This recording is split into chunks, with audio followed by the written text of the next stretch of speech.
The ACN podcast is made possible thanks to the generosity of our listeners and sponsors, including the Agile Alliance. As a nonprofit membership organization, the Agile Alliance is an excellent resource to help you along your Agile journey. To learn more about the Agile Alliance and our other sponsors, as well as how you can become a sponsor or supporter of our show, please visit acnpodcast.org for more information. And thank you for your support.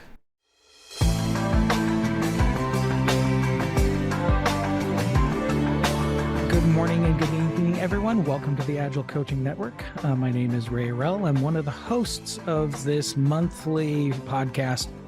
We've been doing this for about 8 years, and this is episode 92. We get together each month and we talk about things all around the Agile universe and talk about key concepts, especially if you are currently working in a transformational role inside of your business, if you're a coach, if you're a part of an Agile team and you're questing to go look at all the different information that's out there. We are a set of people who have been doing Agile coaching for a long time, some of us for a decade or so. So we are a good source to tap into. This is a community of people that get together. We don't just get together on a monthly basis for this podcast. We also have some online forums and other things that you can go tune into.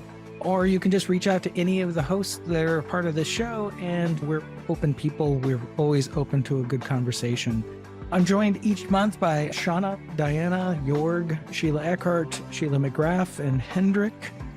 This particular month, Diana and also Sheila Eckhart, they're at the Agile conference over in Dallas. So they won't be joining us this month, but I know that they're out there someplace thinking good thoughts for us. They're out there representing the ACN community over at the Big Agile Conference, which is really cool. We are a sponsored podcast. We have a number of different sponsors, including the Agile Alliance and others, that if you go over to the acnpodcast.org, you can see the people who sponsor us. That helps us to go pay for the different things like the webinar system that we're using, as well as the web hosting and other things itself. We're not doing this for a for-profit type of endeavor. This is for us to be able to just pay the basic bills so that we can bring the podcast to you. So we do appreciate if you go to acnpodcast.org, look at the sponsors who are there. Please, if you, like in the case of the Agile Alliance, please become a member, because that membership, then they in turn come and invest back in us, as well as investing in all of those other companies that are a part of our sponsorship chain. If you'd like to become a sponsor, there is a little form that you can sign online. You could do that, or you can join New Agility, which is a social enterprise that's dedicated to bringing you the different knowledge around Agile and all things around organizational and operational excellence. These are things that we blog about and talk about all the time, and we would love to have your support in order to keep us going on this.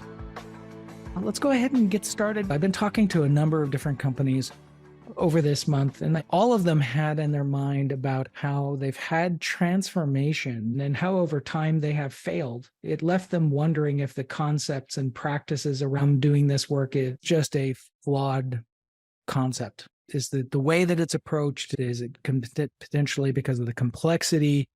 A lot of organizations have resistance to change. Sometimes they have inadequate goals that are set for it, meaning, and I think everyone on this call can relate to, thou shall be agile. What does that mean? How does that affect my business? Why are we doing it? There's all sorts of questions that can come into after somebody declares something like that.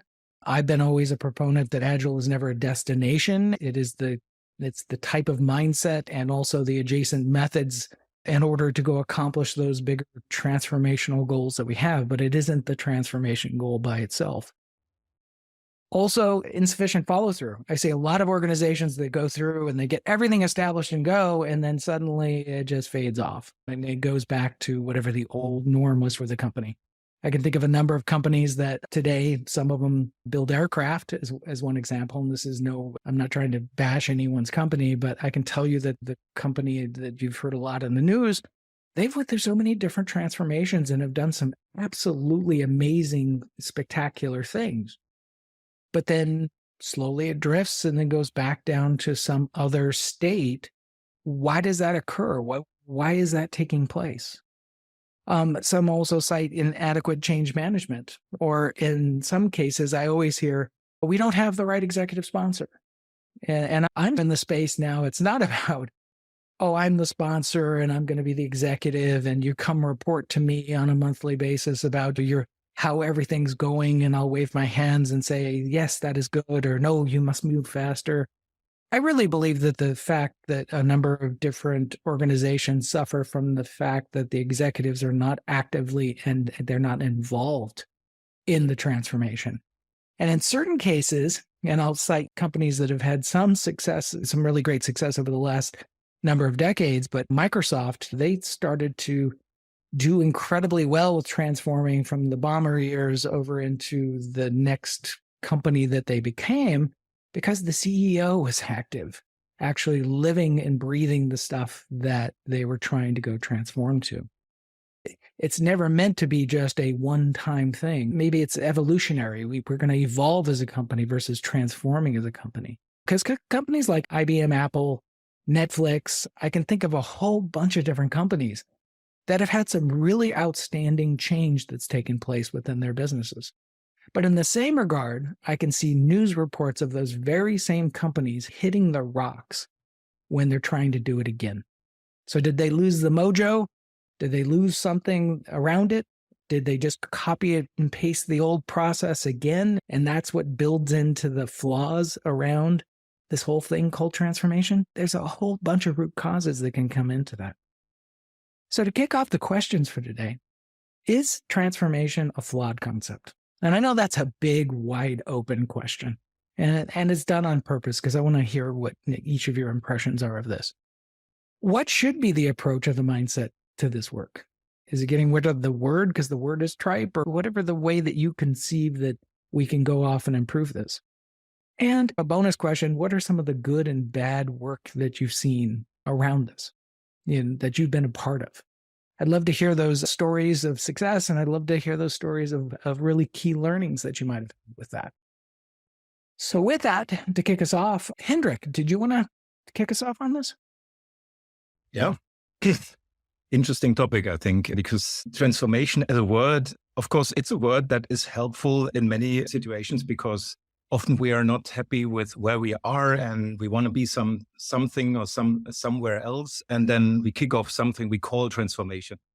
And as such, I think it's fine to talk about it. But then the question is, is it a flawed concept? And I think you touched upon a couple of points already, Ray. From what in my experience is, when you have the fantasy that a transformation is a project where you're controlling how you're going to achieve a certain new state of your company or organization, then you're out for failure, because transformation is not a project. It's rather a transformational journey where you try something from the management point of view. Often you trigger changes and you give impulses and so on into the organization, in the hope that something moves into a direction that you're intending.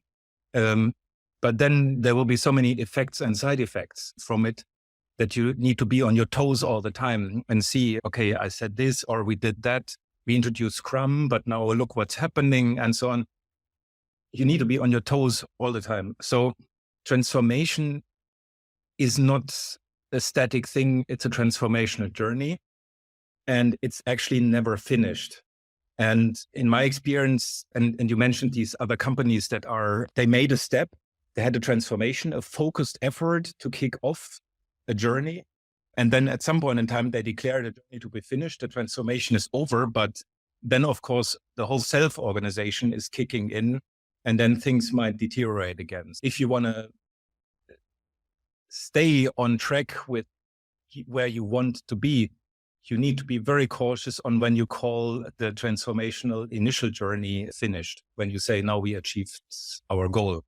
Yeah. So don't try to control it. It's emergent. It's a transformational journey and it continues forever in the end.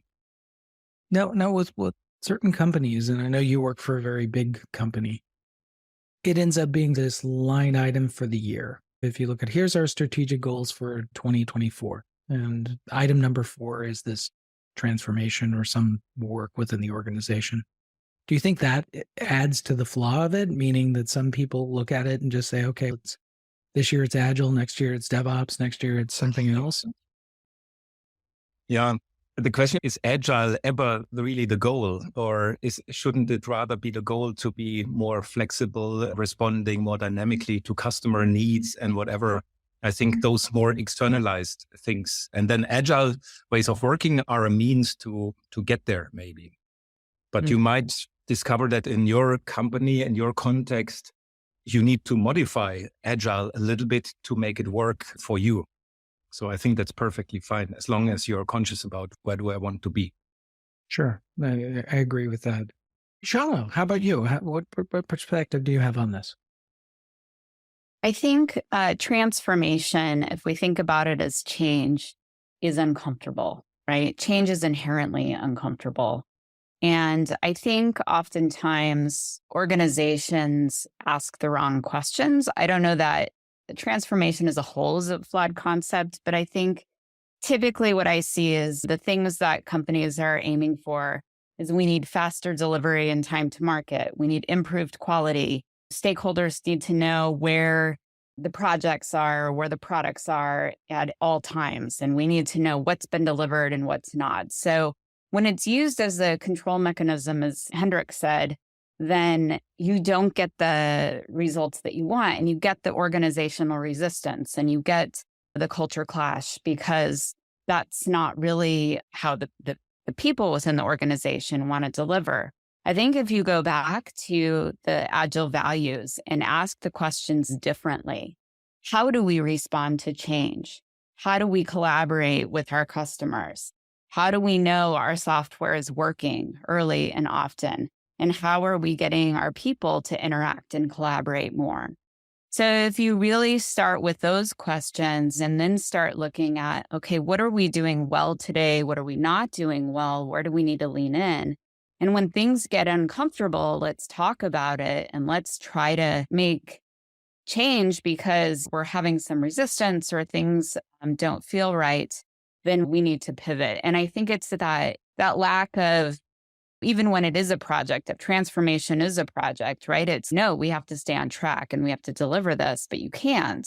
You have to be able to be flexible and adapt to change, especially because responding to change is one of the core tenets of Agile. And so I think if you switch the questions that you're asking and the ultimate goals of what you're trying to do with the organization, culture has to be a part of it. And do you feel within that? I hear what you're saying. Both of you are saying about the concepts of that it's treated like a project management thing. Got my timeline. We're going to get it done. This type of thing. But a lot of what you're talking about is, especially when talking about culture and uncomfort and the more behavioral engineering things. Do you think that there's just this lack of helping people deal with that? And as you said, have a conversation about the discomfort. Should that happen more? Absolutely. And I think that companies aren't investing as much in getting their people together in this remote hybrid world. And because of that human connection is lost. And so the ability to deal with behavior and culture, not deal with, that's the wrong word, but the ability to transform, it really requires human connection, and that's becoming harder. Yeah, I definitely see that within organizations. Bijay, am I getting your name correct? This is BJ. Oh, BJ. But BJ is all fine too. Okay, welcome. Yeah, thank you. I had a thought I'd like to share. And in fact, I've been using that word as a practice. I call it agile organization, not transformation. And by saying that, I also inherit all the great work done over the centuries on organization theory. It includes all kinds of organizations, public sector, private sector, nonprofit, and organizing never stops. So this is what I use and I submit, that agile organization would be a better description of what is intended as an ongoing work. Organizations never stop. If they don't improve, they'll have problems. So that's my 2 cents on this.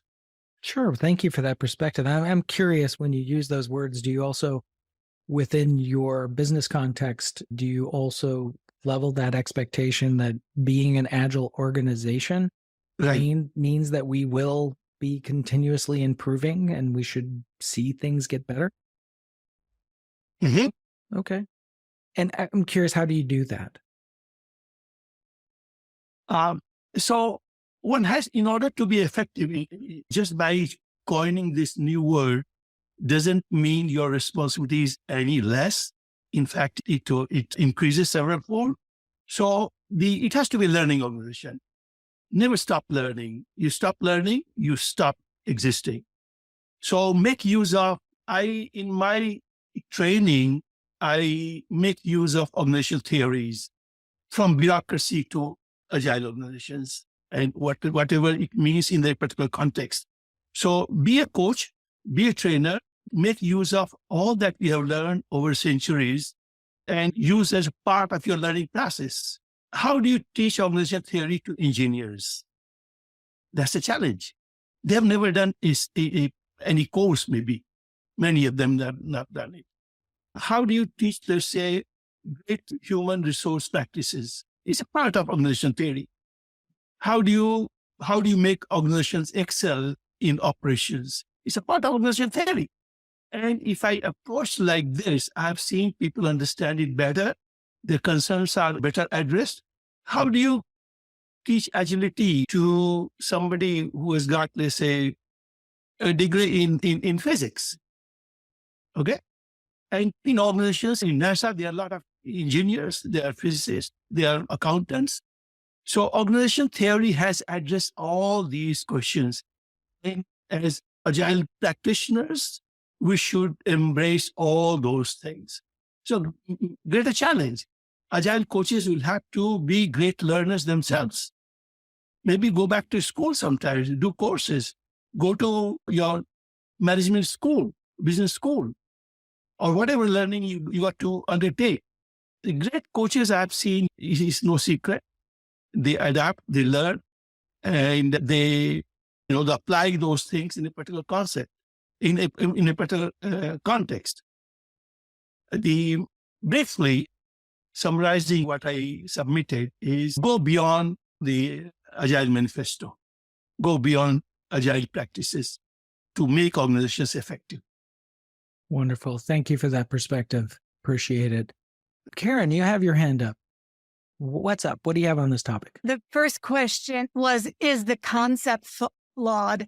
And what immediately came to my mind, humans are flawed, right? And they require constant reflection on individuals, teams, organizations.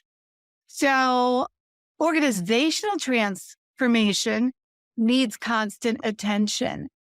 And how do you accomplish that when you have a constant flux of employees at all levels, even at the leader level? Oh, who started this? Oh, he started it, but he's gone now. What baton passing activities do we need to have for each transition? And you'd mentioned behavioral reengineering. I think that it requires employees, leaders who have open mindsets, because we as individuals, teams, and organizations need to constantly recalibrate. As you said, Boeing did all these great things, and then the door flew off mid-flight. BJ said, make use of what we've learned all over the centuries. And if you look at meditation, it acknowledges that humans constantly they go forward and then they fall back. And so you need coaches who help people to adapt and learn. You need leaders who can coach and themselves adapt and learn. And it's just like your GPS, recalibrating. And I think the organizations do not sufficiently recalibrate as they need. And you have then doors popping off mid-flight. Mhm. Yeah, I think I had an old boss one time, Andy Grove, and he always would say, "What did we learn?" If something broke, when I was back over at Intel, we had a couple of things that cost us a couple $1 billion of failure. And his whole motto was just, it's unacceptable to not know what we might have learned from the situation. Not that we had the situation, situations happen. But what did we do and how are we going to plot a course forward and really preserve that learning, which I think is key. So I really appreciate your comments on this. That I think it hits home. So then how successful, you've shared this with us. So plotting that course forward, what happened to that course? It got, right? It drifts over time because I'll throw for all the young people out there that never heard about FDiv. FDiv was a floating point in our floating point processor. We had a major flaw with one of the floating point instructions that caused the wrong answer to come back. And for most people, it wouldn't have been a big deal. But the way that we responded to it initially and downplayed it made it a huge issue for shareholders, so on and so forth. But FDiv changed the culture of the company for at least a decade, meaning that if I were to say the word FDiv, we don't want another FDiv, everyone would go, oh yeah, that hurt. So there's, the whole notion of never wasting a good crisis. That crisis altered the mindset of the company. To a much more quality culture.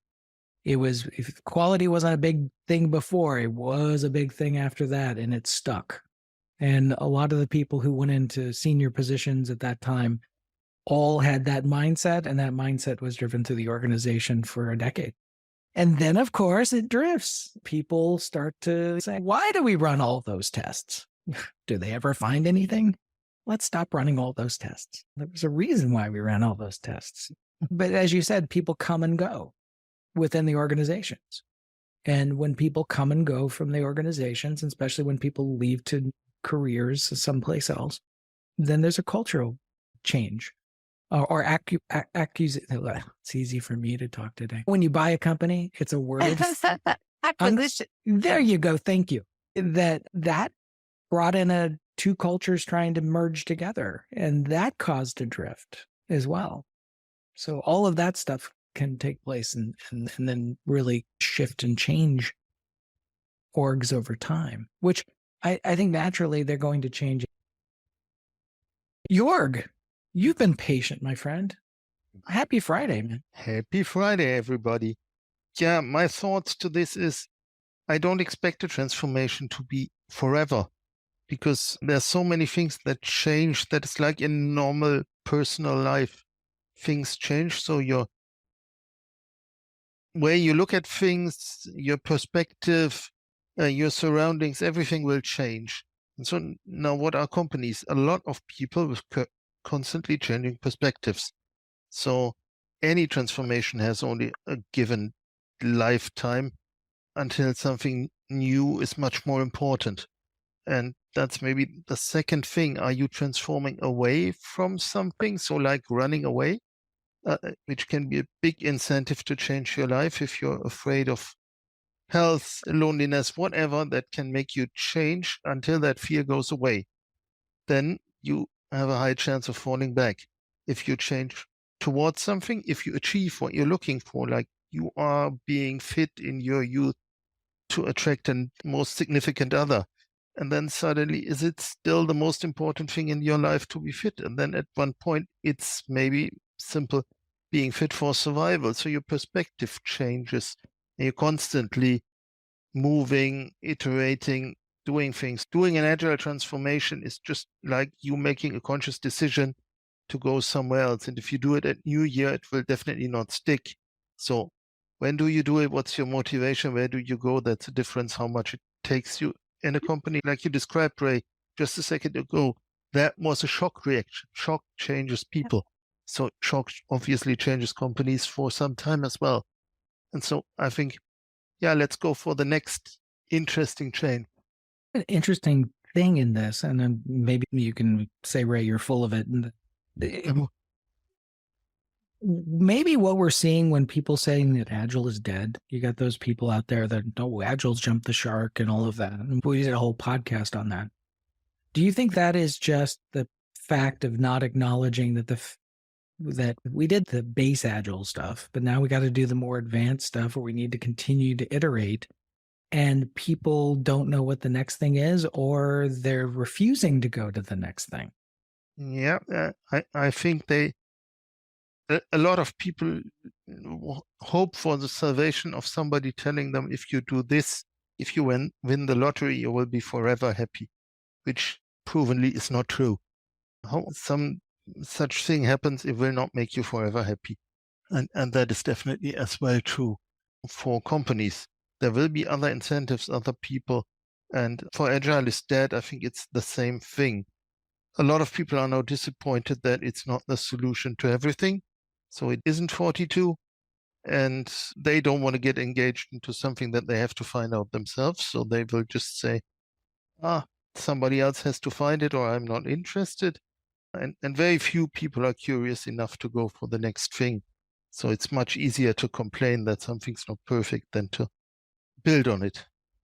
Interesting. Exploring that a little bit, and I just want to poke on it one more time, is the question of the what next of, did we have too much dependency on telling people what they needed to do through this versus learning how to become a continuous learning organization or continuous modify? Is that a gap? Yep, I think so. I'm not sure if it's a gap that we are already capable of breaching in a big scale, because it needs to be in a lot of places that learning is appreciated. And definitely in a lot of places, more basic things are missing for people. As long as money and survival is on the forefront of your thoughts, learning will stay a thing to fulfill a purpose. Let's put it like this. And if people making decisions on companies are driven by stakeholder value and other things a lot, it's really hard to help them with learning. Then maybe we just need to learn fast to give them always the next step, instead of hoping that they can find the time to do it themselves. Maybe please. Thought, sorry, just continue. And I have please. I'm really curious, Henrik. Please. Yeah, because I was just thinking, especially when let's say we do an agile transformation, and then we institutionalize the whole thing. So we build Scrum teams, Scrum masters, product owners. We build all these institutions. And with that, at the same time, we also build the new inertia. So the moment we feel like, okay, it brought us a certain way, but now we need to change again. Then it's, but that would mean we need to get rid of or modify what we mean with a Scrum Master. And then you have a new inertia. And I think that is maybe also a trap that we are falling into, or that I've seen in many agile transformations, that you are somehow happy, finally we made it happen. Yeah, everybody is now scrumming along. And then you feel like, actually... And then people start becoming creative with the Scrum Master role or the product owner role, with operational product owners, area product owners, proxy product owners, and whatever. And we stick to a concept that we might have grown out of. So that was just a thought I had when you were talking. Yeah, and sometimes, just to add on this, if we move forward, we move into conflict with people who have helped us win the last time. Because they might be moving into a different direction, not ready to move, because they really want to take a deep breath and just enjoy the success where they are. We are maybe less patient or more patient or whatever. So this is just, in terms of human interaction, it's a challenging thing to always move.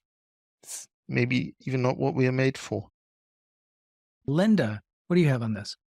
So one of the things I was thinking as we're talking through this is, it seems like the same forces that cause us to resist the transformation still constantly pull on us and pull us back to our original state, so that we're still always fighting those forces. But the other thing I was thinking is I was watching back in the day, transformation to lean. We saw the companies that said they were lean, and we saw the companies that truly went lean. And I'm finding that there's some parallels between the companies who are successfully agile and those who say they are or try it or say agile doesn't work. And I think the key there is empowering the team members and empowering the employees to actually do the work and be the force for change. And I think as time goes on, what winds up happening is you get leadership who says, no, that's my power. I'm the smartest person in the room. I'm not going to, I don't know if they actually decide to not empower the employees, but that's what winds up happening is that power gets taken away from the teams again. So you stall out because that force for change no longer has the ability to make change. I agree with that. One of the mainstays of the transformation work that I've done in the past is if we enable the community to do the work, meaning as a leader in an organization, I can put money into different projects people propose. I don't have to be the guy in the center of all of this. How do I help the servant leadership, the lean leadership of, oh, you have a great idea. Let's go approach this. So I do love what you've picked there because I do think that some of the more successful organizations are the ones that are continuing to empower the people to drive the change within the orgs. And then they own it versus being told, voluntold, which is always a bad concept. Let's see, Sheila McGrath. Yeah, I dislike the word transformation because it's finite. And we're really talking about, it is continuous process improvement is really the basis for agile in a lot of ways. And that's a lean concept. And when you put something finite, there is a tendency for all of us to want to declare victory and move on.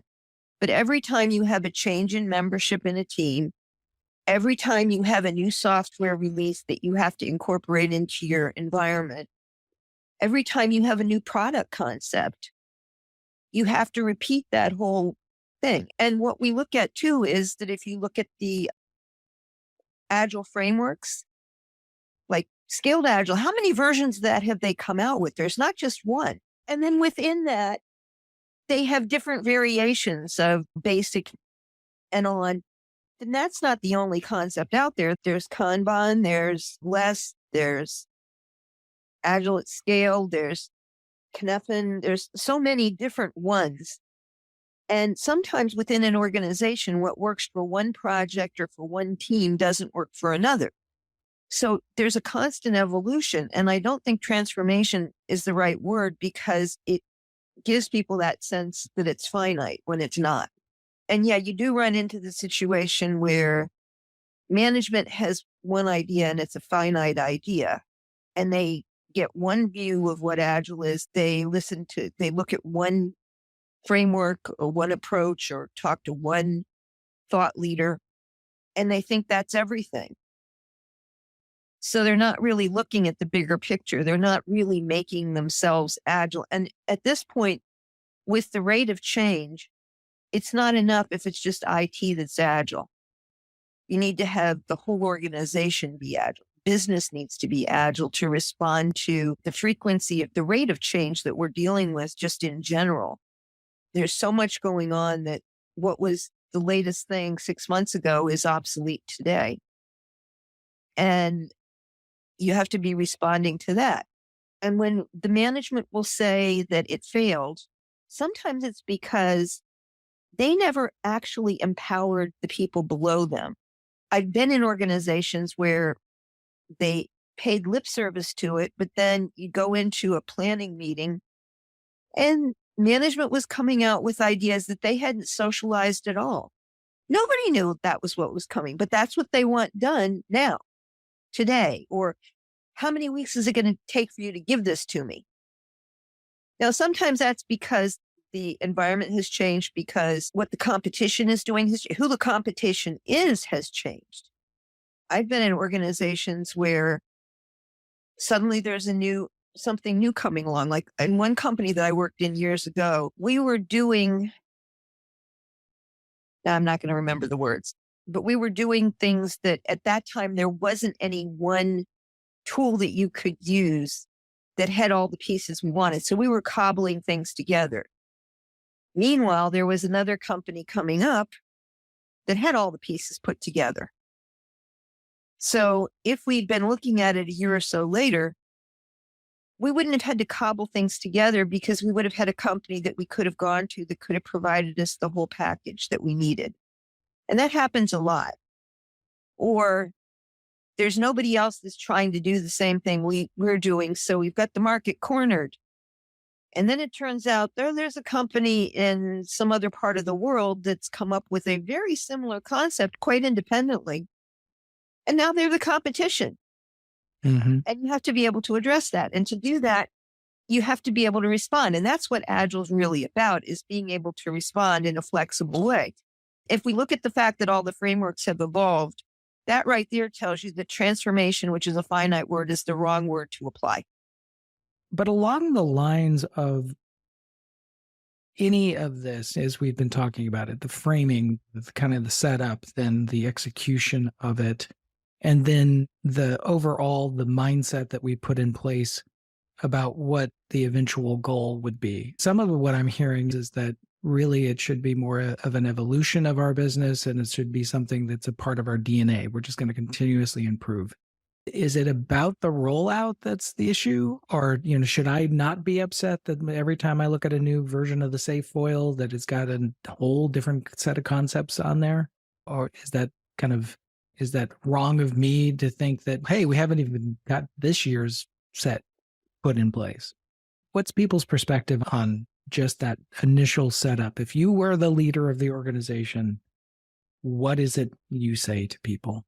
Curious. Shauna, did you want to take a stab at that? Sure. I think one of the core tenets we've talked about getting leadership involved, or how do we make this successful kind of all the way up and down. And I think at the end of the day, organizations are still trying to do too much, and the inability to make decisions and prioritize, because really so if you're focusing on, let's say, creating agile teams, if there's 9 different projects or pieces of products or features that those teams are working on all at once, and the goals aren't made clear. So that's really where I think the conversation needs to stem from the top, is how do we do less and create a bigger impact for our customers? And from the strategic roadmap to the portfolio, all the way down to how the teams are working, I think that it needs to become a whole company thing, not just looking at it from how the teams are working. I don't know if that answered your question, but. No, I think it did. But I think the notion of we open up too many cans of soup and they spoil on the counter. Yeah. I see that happening all the time as a bad pattern within business. Or, hey, this whole transformation or continuous improvement that we're doing is a bonus job. Mm-hmm. We're not going to take anything off the plate. We're going to just leave it full. And matter of fact, we're just going to stack a few more plates on top of those plates. And I think it's often hidden in these code terms in organizations, like we're going to make a tiger team, or, hey, we're going to go ahead and do we have some, what's the word? Not push goals, but stretch goals. We have these stretch goals that we have. And I am confident that the teams can hit our stretch goals. And to me, those are all anti-patterns versus really supporting some of the core things that organizations are trying to do. Mm-hmm. Yeah, I believe that. Let's see. BJ, you still have your hand up? Yeah, just to contribute to the thought being shared. When I talk of agile organization, very often people ask some examples. Some of the company, is it applicable to large organizations? And I say yes. In fact, some of the largest organizations, they have been agile over centuries or decades. Let me use the word decades. There is one which I cite is Tata Sons, based in India. It's a 156-year-old company. It is one of the most diverse conglomerates in the world, with a revenue of $180 billion and employing 1 million people, over 1 million people, Tata Sons. They own Air India. They are the parent company of TCS, Tata Consultancy Services. Many of them have worked with them. And they are the founders of Indian Institute of Science. Now, how do they do that? They also own Rover Jaguar automobile company in Britain. And they own the Pierre Hotel in Manhattan. How did they do that? It's because they have embraced change. They have been change and continuity. You need both. And you'll be surprised, those who do not know Tata Sons, there have been only 8 CEOs in 156 years. Only 8, which means the average CEO is for more than 20 years.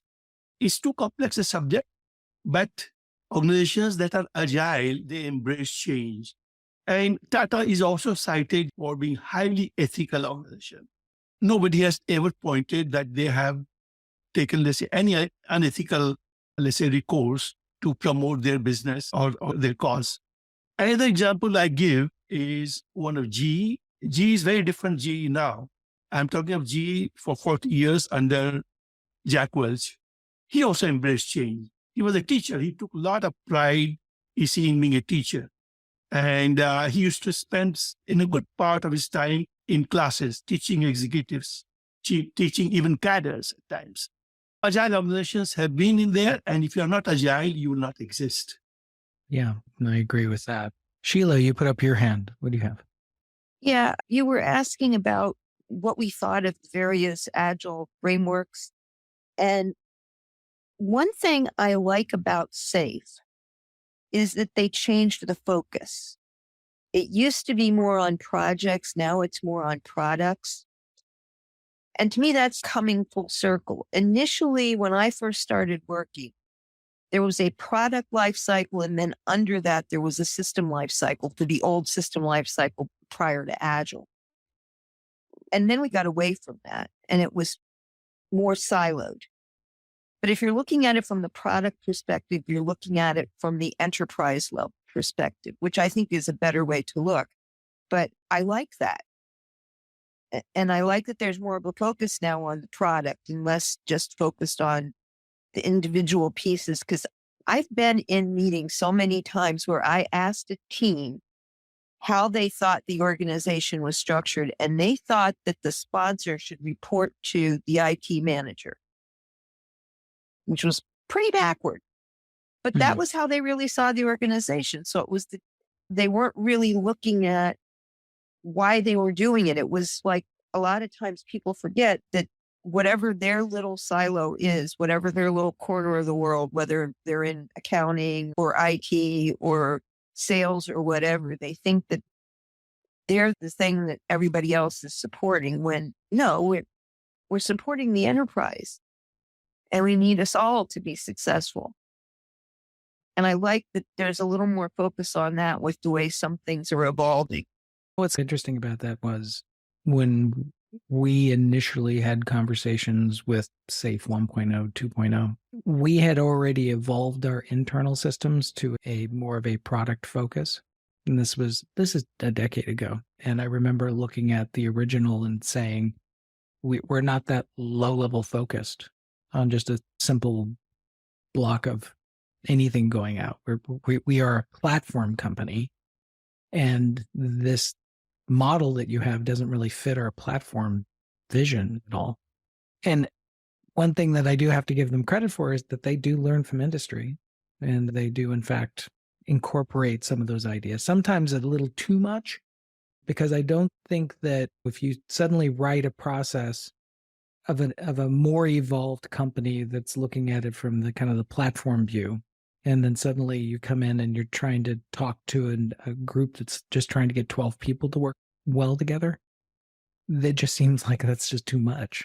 So I think there's also something in this whole process, to be honest with you, about us.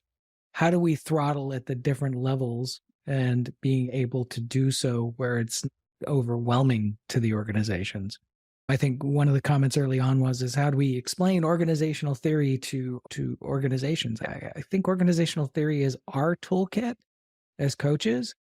Do I have to explain the magic tricks, or do I just explain it in a way that makes it relevant to the individuals that's involved there? I think that becomes critical so we don't overwhelm people, which is really key to all of this. We are approaching the top of the hour. Just a reminder, I announced this last week. 2 of the self-paced classes that I wrote at the New Agility site are currently right now free. If you want to do the guide to upholding agile principles or the agile values and culture class, you guys can go to newagility.com and take those for free. I want to have a summer of learning for people and have you guys go off and hopefully learn a few things about agile and the agile culture and the mindset. I also appreciate any feedback on both classes. Hopefully you guys are having a good rest of your summer or winter or wherever you're at on the planet.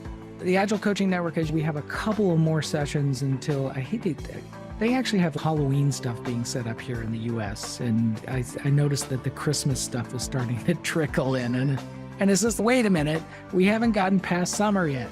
But we're going to get through to the end of the year quickly. If there's topics that you want us to go touch on here on the Agile Coaching Network, you can just send me a message and we can make sure that we integrate those. And again, if you want to have a conversation about the different aspects about Agile and other things, we're all very open people to be able to reach out to, and that's something you can do. Support our sponsors, because our sponsors are the ones that give us the ability to continue to do the show. Can't stress that enough. You can also become a member of New Agility. New Agility, again, is a social enterprise that publishes this and produces this whole show. With that, our next live event will be Friday, August 23rd, and I hope to see you all then. Everyone, take care and have a great month.